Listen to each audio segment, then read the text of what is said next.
Don Norman, le père de l'UX Design, a récemment partagé 6 conseils forts pour les designers durant une conférence à Oslo. Je vous les partage avec mes réflexions pour compléter le tout, et c'est maintenant dans Parlons Design.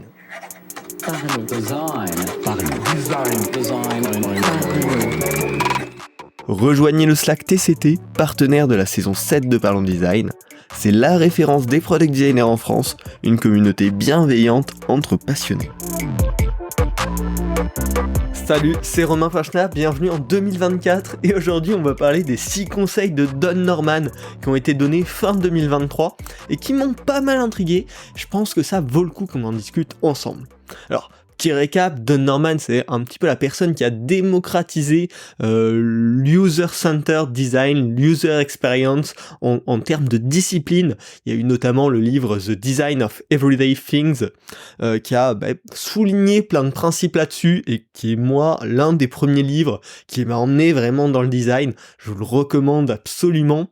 Il est également cofondateur du Norman Nielsen Group. Là, vous pouvez trouver extrêmement d'articles très complets, très avancés sur l'UX design, et globalement voilà, il a fait beaucoup de livres, beaucoup de conférences, et c'est un personnage voilà dans le monde de l'UX assez important.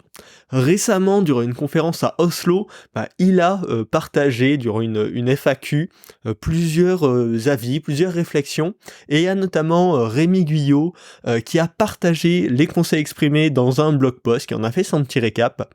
Et j'ai trouvé ça plutôt intéressant. Bien évidemment, comme toujours dans ce podcast, je vais rajouter mon petit avis personnel, mes réflexions, et surtout des choses un petit peu activables pour mettre ces conseils en place, parce que je trouve que c'est souvent ce qui manque en fait. Quand on a ces grands principes, ces grandes choses, ça reste général et on sait pas comment l'appliquer. Là, j'ai essayé de vous proposer des choses très concrètes pour avancer dans cette direction.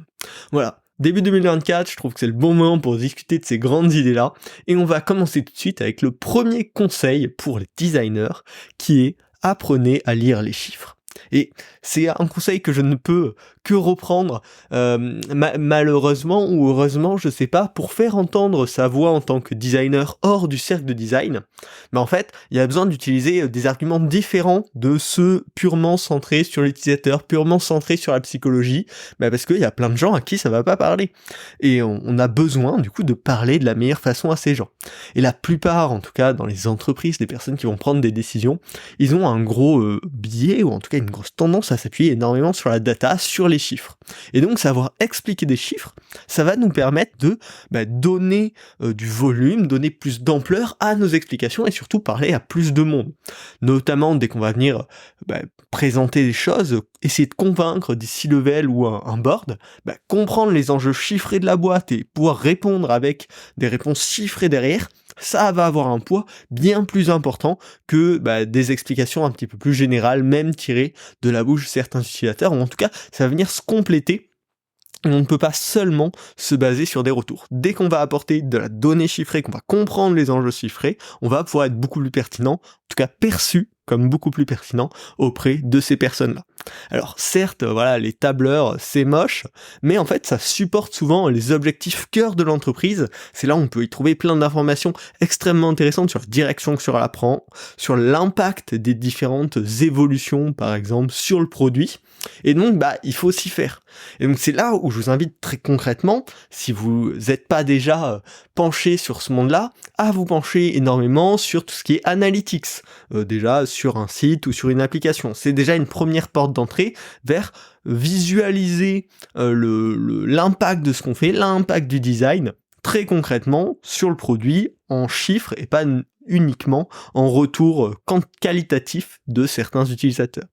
Pareil, je vous invite, s'il y a des documents que votre entreprise partage sur les metrics de l'entreprise, les KPI, les choses comme ça, à prendre du temps chaque semaine ou chaque mois, à chaque fois que c'est partagé, pour aller y jeter un œil, pour aller creuser, pour aller comprendre les termes que vous ne comprenez pas encore bien, et vous faire une meilleure vision de quelles sont en fait les grandes maîtrises que les directeurs de l'entreprise vont suivre, vont regarder. Parce que c'est là-dessus où vous allez pouvoir trouver des bons arguments pour appuyer les propositions que vous voulez amener. Voilà, c'est vraiment des choses très concrètes qu'on peut mettre en place, qu'on peut se forcer à faire pour avoir une meilleure discussion, une meilleure utilisation des chiffres dans son rôle de designer, hein, parce que finalement, faire comprendre ses décisions et pouvoir aussi les prendre par rapport à d'autres informations, ça fait partie de notre rôle.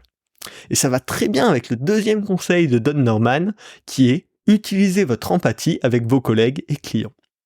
Ça, c'est un petit peu une frustration relativement régulière quand on est designer, quand on a des convictions qui sont basées sur des apprentissages de recherche et des choses comme ça, et elles peuvent être remises en cause par tout plein de types d'arguments. Et souvent, on va avoir un petit peu tendance, en tout cas en premier réflexe, à se braquer, à se dire « mais non, j'ai des très bons arguments, pourquoi ?» Et en fait, c'est souvent parce qu'on comprend pas assez les contraintes de ces personnes-là, leurs peurs, leurs envies, leur background aussi qui font qu'ils vont réfléchir d'une certaine manière et pas de la même manière que nous. Et autant on a l'habitude, on va dire, d'utiliser notre empathie pour mieux comprendre les utilisateurs, mais on a tendance à oublier ce super pouvoir dès que on va discuter avec les gens avec lesquels on travaille. C'est toujours dur de gérer émotionnellement quelque chose qu'on a poussé, quoi, voilà. Mais en fait, c'est extrêmement clé de pouvoir mettre ça de côté et justement de comprendre l'autre personne. Comprendre, voilà, ses enjeux, ses contraintes, on en a déjà parlé. Et c'est ça qui va permettre d'avoir une relation efficace. Donc pareil, de manière très concrète, voilà, il faut penser à réutiliser cette empathie de la recherche quand on est en désaccord avec quelqu'un, avec un collègue ou même avec un client, si on est freelance, auto-entrepreneur.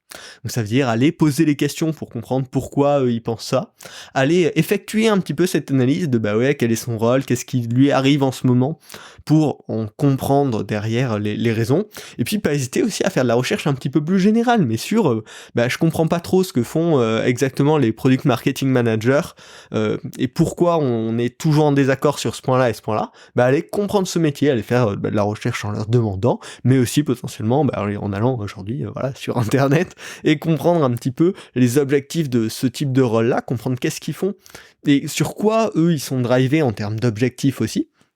Et c'est ça qui permettra de mieux dialoguer avec toutes ces personnes-là. Le troisième conseil, là on passe à une échelle beaucoup plus globale, mais c'est les problèmes de l'humanité requièrent de la psychologie pour être résolus. Et ça part avec un exemple très simple mais qui illustre très bien ça, c'est que typiquement tout le monde sait que c'est mauvais de fumer pour la santé et pour plein d'autres raisons, mais ça ne suffit pas à faire arrêter tout le monde de fumer. La preuve, il y a encore des millions de fumeurs à travers le monde, je sais pas les stats, mais voilà, c'est clairement toujours très existant. Et peut-être qu'une part du rôle du designer, finalement, c'est d'aider ses utilisateurs à adopter les meilleurs comportements possibles pour son propre bien, bien sûr, pas juste pour le bien de l'entreprise. Et donc finalement, à partir de ça, on peut se dire qu'une interface qui remplit son rôle fonctionnellement parlant, c'est pas tout à fait pareil qu'une interface qui atteint son objectif. Et donc, on doit des fois sortir de notre zone de confort, en se disant oui, mais certes là, le flow il marche, on l'a fait tester sur quelques personnes, machin, y a pas de souci. Mais en fait, on voit concrètement dans le suivi long terme, etc., ça a pas l'air de marcher si bien que ça. Et donc, c'est peut-être parce qu'il y a des questions psychologiques qu'on n'a pas adressées sur comment apporter cette transformation, et il faut pas juste permettre de pouvoir le faire facilement dans l'interface, mais vraiment utiliser les leviers qui vont permettre d'inciter l'utilisateur à vraiment prendre potentiellement cette habitude positive, ou à faire cette action qui est positive pour lui. Et donc, il y a bien sûr aussi toujours une question d'éthique autour de ça. Donc là, pareil, concrètement, si vous voulez pouvoir faire attention de pas tomber vous-même dans ce propre biais de j'ai fait quelque chose qui fonctionnellement marche, mais qui en fait remplit pas concrètement l'objectif, il va déjà falloir beaucoup plus passer dedans à mesurer le résultat de la mise en production, on va dire, de ce que vous avez fait, et pas juste le fait de oui, c'est réalisé, ça a été testé, c'est bon. Non, là c'est une première étape de dérisquage, mais en fait la dernière étape de validation de ça marche, c'est je vais suivre, probablement avec de la donnée ou avec du qualitatif, mais plus tard, une fois que c'est en production, que les résultats de ce qu'on a créé fonctionnent par rapport à ce qu'on attendait là-dessus. Et pareil, ce que vous pouvez faire très concrètement pour améliorer ça, c'est aussi vous pencher sur tout ce qui est psychologie. Il y a plein de livres, notamment sur les biais psychologiques, qui vont vous permettre de mieux comprendre qu'est-ce qui peut entraîner certains comportements chez l'utilisateur. J'essaierai de vous mettre quelques liens en description de ce podcast si ça peut vous intéresser. Le quatrième conseil de Don Norman, c'est avoir un impact égale faire de la politique. Et ça fait mal à entendre, on n'a pas envie de l'entendre, mais malheureusement, je pense qu'on va finir tous par s'y résoudre bah oui, c'est pas tout à fait faux. On veut, et c'est absolument nécessaire qu'on pousse les besoins utilisateurs en premier, mais il faudra toujours équilibrer les besoins business avec les besoins utilisateurs. Et donc, pour avoir ce bon équilibre d'impact, il va falloir faire de la politique avec les autres parties prenantes qui n'ont pas forcément les mêmes intérêts que vous en tête. Donc, pour ça, il va falloir apprendre à comprendre l'intérêt de chacun pour optimiser le résultat, et que tout le monde ait le morceau qu'il avait besoin de défendre, que ce soit pour l'utilisateur, pour le bien-être et l'avenir de l'entreprise, etc., etc. Et ce qui va compter, c'est le résultat, finalement, pas votre ego. Alors, ça fait mal, voilà, de se dire, oui, on va devoir faire une partie de négociation, et c'est une partie du métier, mais malheureusement, c'est la réalité. Si on veut avoir le meilleur impact possible, il va falloir être un bon politicien au sein de son équipe pour assurer que les besoins de l'utilisateur soient répondus de la meilleure manière, tout en validant aussi les objectifs de tous les pôles de l'entreprise. On arrive vers la fin, il nous reste 2 conseils, et on va attaquer donc avec le 5e conseil, que moi j'aime beaucoup, c'est designer en gardant en tête le contexte externe. Alors certes, l'utilisateur il est impacté par notre interface, mais pas que. Typiquement, les gens qui ont designé et créé Waze, ça a impacté les utilisateurs très positivement, globalement. Ça leur permet de faire des trajets plus rapidement, potentiellement d'économiser même de l'argent, de l'essence, des voitures électriques aujourd'hui et demain. Mais ça a aussi eu un impact très important sur la circulation dans les villes. Il y a des villages qui se sont retrouvés complètement engorgés parce que l'algorithme de Waze les amenait dans cet endroit qui avant n'était pas du tout fréquenté. On peut prendre plein d'autres exemples, Uber sur la façon dont fonctionne le travail, beaucoup d'entreprises sur le climat très concrètement. Et donc oui, on design toujours pour notre utilisateur, mais il faut essayer de faire ce pas de recul pour se dire, mais attends, est-ce que je vais impacter d'autres gens par ce même process ? Anticiper l'impact que l'on va produire avec cette application, cette interface numérique, qui a un objectif premier, mais qui potentiellement, derrière, a des répercussions. Donc ça, très concrètement, pour le garder en tête, ce que je vous conseille, c'est d'essayer au maximum sur chaque projet, faire une espèce de mapping hyper large de toutes les parties prenantes qui pourraient être touchées. Et en fait, c'est juste l'exercice de déjà se poser la question. C'est un premier grand pas à se dire... je l'ai pas fait en tunnel en abstrayant complètement tout le contexte externe, j'ai pris un petit temps, ça peut être 10-15 minutes, c'est déjà un premier bon pas, pour me dire qui va être aussi impacté de manière externe par mon service. Et la deuxième solution, c'est d'utiliser des damage control KPIs. C'est-à-dire sur chaque projet, se dire ok, l'objectif de ce qu'on va faire là, c'est ça. Qu'est-ce qui pourrait se passer mal ? Et comment je vais mesurer le fait que ces risques-là ne vont pas se produire ? Et donc, c'est 2 méthodes très concrètes pour pouvoir justement prendre en compte ce contexte externe de la meilleure des manières dans nos projets de design. Et enfin, le dernier conseil, c'est la solution à tous les problèmes ne peut pas être weird. Alors, weird, on sait pas trop ce que ça veut dire, c'est pas juste que j'ai un très mauvais accent anglais, c'est parce que c'est un acronyme pour dire Western, Educated, Industrialized, Rich and Democratic. Donc en gros, ce que dit Don Norman avec ça, c'est que aujourd'hui, notamment en psychologie, beaucoup de conclusions sont tirées d'échantillons biaisés par les critères de sélection, qui sont souvent des études américaines ou européennes, sur des publics plutôt éduqués, dans des pays donc très industrialisés, dans des pays relativement riches et avec des régimes politiques démocratiques. Ce qui représente potentiellement notre cadre si vous écoutez ce podcast en français depuis la France ou depuis un pays francophone, mais ce qui est loin d'être le cas de la majorité de la population mondiale. Et donc, on peut pas appliquer un one size fits all quand on design une interface. Chaque culture a ses spécificités et il y a plein de paramètres qui vont faire que les biais psychologiques des uns ou des autres peuvent être différents. La façon de penser, les habitudes, la culture, voilà, tout ça est unique à plein d'endroits de la planète et en fonction du niveau de richesse, en fonction du niveau d'éducation, en fonction même du régime politique, tout ça va modifier entre guillemets notre psychologie Et donc, il faut faire extrêmement attention à ça, parce que d'après Don Norman, et ça me semble plutôt juste, aujourd'hui, la plupart des conclusions qu'on a tirées en fait autour de ça, elles sont très biaisées par ces critères-là. Donc là, il n'y a pas de solution magique, mais c'est pousser vers de la diversité, pousser vers de l'écoute, et surtout une grande ouverture d'esprit à comprendre toutes ces autres cultures qui sont un petit peu plus éloignées de notre quotidien.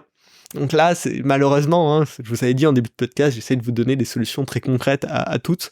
Là, c'est le plus complexe, mais je peux juste vous inviter à essayer d'avoir une plus grande ouverture d'esprit et de compréhension autour de ça au quotidien, et c'est peut-être ce qui nous aidera à débiaiser ça au maximum. Voilà. J'espère que ce podcast vous a plu. Moi, ma petite conclusion personnelle par rapport à tous ces conseils, c'est vraiment le fait de se dire, faut pas rester dans notre petit espace de designer. On a besoin d'élargir notre vision, autant que ce soit en termes de diversité, que ce soit en termes d'impact business au sein de l'entreprise, autant que ce soit en termes de contexte, de qui est-ce qu'on va toucher en fait avec nos produits, avec ce qu'on design. Et donc la curiosité, c'est un petit peu notre meilleur allié. C'est ça qui va nous permettre d'évoluer, qui va nous permettre de nous améliorer et de faire de meilleures choses à l'avenir, de concevoir de meilleurs produits pour l'humanité, on peut le dire. Voilà. Bon, ces conseils, comme toujours, ils sont un petit peu généraux, mais intéressants. J'espère que je vous ai donné des points hyper activables pour vous améliorer aussi en tant que designer et en tant que personne. Je vais essayer de les appliquer au mieux de mon côté, et puis on en reparlera peut-être à l'avenir dans Parlons Design. Pour ne pas rater ça, qu'est-ce qu'il faut faire ? Bien sûr, s'abonner sur votre plateforme d'écoute préférée, que ce soit Apple Podcasts, Spotify, Deezer, YouTube ou toutes les autres plateformes de suivi de podcasts. Vous faites juste s'abonner et comme ça, vous pourrez suivre les prochains épisodes. C'est une fois par semaine. Et si vous êtes déjà abonné, vous pouvez partager le podcast dans votre Slack d'entreprise, par message à vos amis qui sont plutôt intéressés par le design du coup. Ça permet au podcast de grandir, ça me motive aussi à faire de nouveaux épisodes. Là, on est à plus de 300. Je trouve ça complètement fou et merci à vous tous pour vos encouragements, pour vos partages, pour vos abonnements. C'est ça qui me motive à continuer. Et puis on se retrouve la semaine prochaine pour un nouvel épisode. Salut. Parlons design.